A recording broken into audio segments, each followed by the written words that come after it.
So, get in the car, get to the gym, get there, and as I'm walking onto the court, who do I see? I see Kobe Bryant, already working out. And I'm like, okay, it's kind of cool. It's Kobe. What's up, Kobe?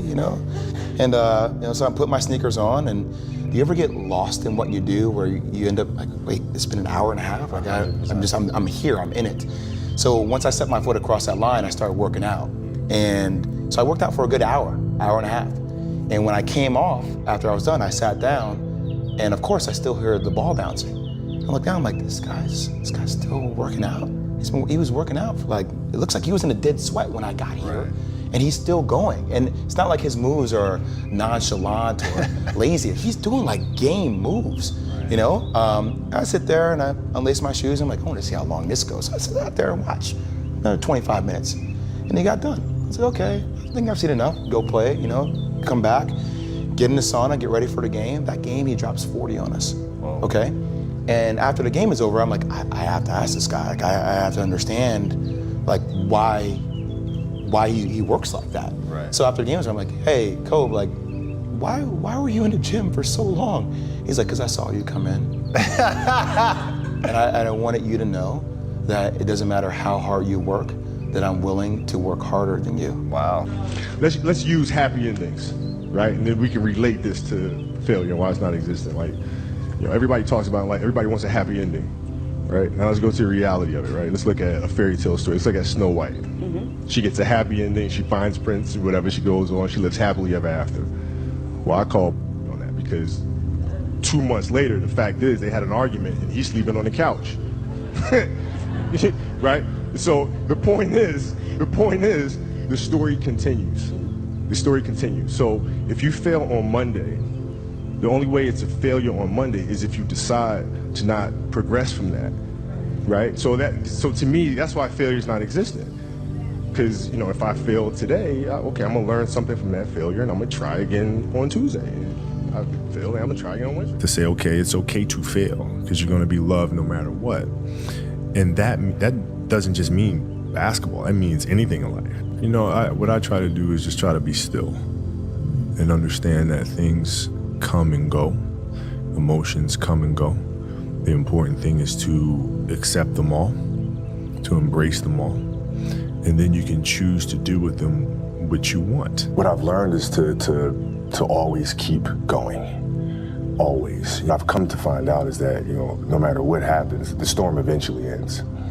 And when the storm does end, you want to make sure that you're ready. And so I've really learned to put one foot in front of the other, good, bad, or indifferent. How did you get your mindset into this alter ego to be comfortable being Black Mamba? Like, how did that happen? It's a good separation for me, emotionally, to be able to put myself in a place where at practice or when I'm training or during games, I switch my mind to something else. I switch my mode into something else. It's go time. Right? So that was my mental switch. It was like an actor getting ready for a film. You gotta put yourself in that cage. When you're in that cage, you are that character. And then when you leave there, it's something completely different. But when I'm in that cage, bro, don't touch me, don't talk to me. You take a look, Chris Rock sitting right next to Kobe Bryant, shooting the breeze, funniest man in the world, telling jokes, and take a look at Kobe Bryant. I don't even hear you. After watching that film, I come to understand if I could work that hard every day,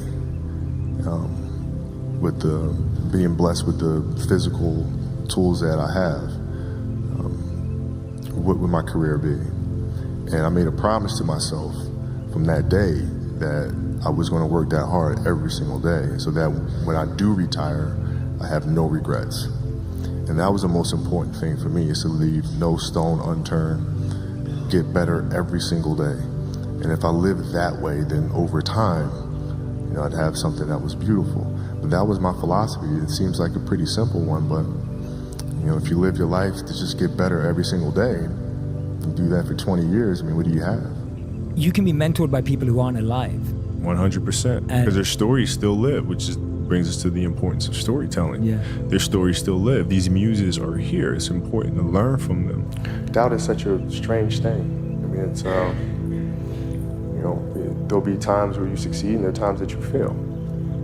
So wasting your time doubting whether you're going to be successful or not is pointless. It is. You just put one foot in front of the other. You control what you can't control.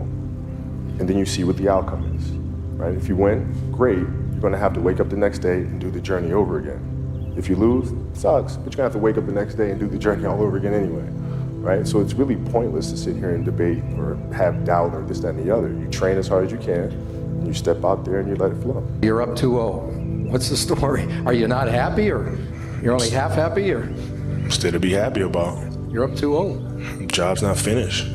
Job finished? No, I don't think so. It doesn't exist. It's not existent. What the hell does that mean? Seriously, what does failure mean? It doesn't exist. It's a figment of your imagination. I had a purpose. I wanted to be one of the best basketball players to ever play. And anything else that was outside of that lane, I didn't have time for. At what age did that goal become crystal clear? I made that deal with myself at 13 years old. At 13 years old? 13 years old. That's the deal I made. You were crystal clear about it? Crystal clear. And where did inspiration come from? The love of the game. The love of the game, the challenge. Like I would watch Magic play, I'd watch Michael play, and I would see them do these unbelievable things, and I'd say, can I get to that level? I don't know, but let's find out. Let's find out. It's very simple. You have to dance beautifully in the box that you are comfortable dancing in, right? So like everybody's box is different. My box was to be extremely ambitious within the sport of basketball. Your box is different than mine, right? Every kid here has their own box, but it doesn't mean that your box isn't as beautiful as mine, right? Everybody has their own. It's your job to try to perfect it and make it as beautiful of a canvas as you can make it. And if you have done that, then you have lived a successful life. You have lived with Mamba mentality, right? So it doesn't mean you have to go out here and do all of these crazy things. I'll have to be like this person or that person. No, what are you comfortable being? What is it that you want to do with your life? And once you have that, then you try to live it to the best of your ability. It's either you have it or you don't. That sounds like excuses to me. I mean, you got to figure it out. Right? If you really have an obsession to figure it out, you will figure it out, right? And every puzzle is constructed differently. Right? AI's situation when he came into the league was different than mine. Mike's situation in Chicago was different than mine, right? Everybody has a different puzzle, man. You just got to figure out your own puzzle. It's really a matter of protecting your dreams, protecting your imagination. That's really the key. And when you do that, then the world just seems limitless. You have to get up every day and do the work. Right? Consistently do the work. And you understand that life has this cyclical nature where it's, what you do on Monday, it's fantastic, but then Tuesday is a bad day. But guess what? There's Wednesday. Yeah. So are we just supposed to live our lives like this the whole time? Versus just staying like this and understanding that it's really just a journey of evolution every day. It's just constant improvement, constant curiosity, constantly getting better. The results don't really matter. It's the figuring out that matters.